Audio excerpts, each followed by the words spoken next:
Hello friends, आज আমি রাতে চিকেন করব।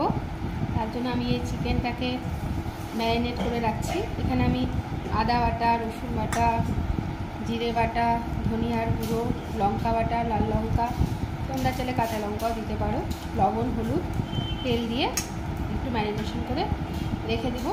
এখন দুপুরবেলা ম্যারিনেট করে রাখছি, রাত্রে করব, তাহলে খেতে বেশ ভালো লাগবে। আর এই যে আমরা তো দেশি মুরগি বেশি খাই, আমরা যেহেতু দেশি মুরগি খাই, মানে আমার ভীষণ আমার খুবই ভালো লাগে দেশি মুরগি খেতে, বেশি আমি পছন্দ করি। যেহেতু আমার বাপের বাড়িতে ব্রয়লার মুরগিটা আনাই হতো না কোনোদিনও, সবসময় দেশিটাই চলতো।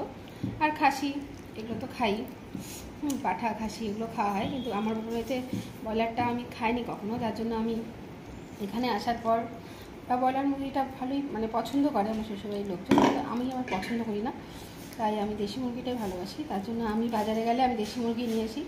আমি যেহেতু আজকে বাজারে গেছি, তার জন্য আমি দেশি মুরগিটাই নিয়ে এসেছি। আর দেশি মুরগিটা পছন্দ করে দেশি মুরগিটা খাওয়াই আমার বেশি ভালো ব্রয়লার থেকে। তাই ওটা এখন ম্যারিনেট করে রেখে দিচ্ছি, রাত্রে করব।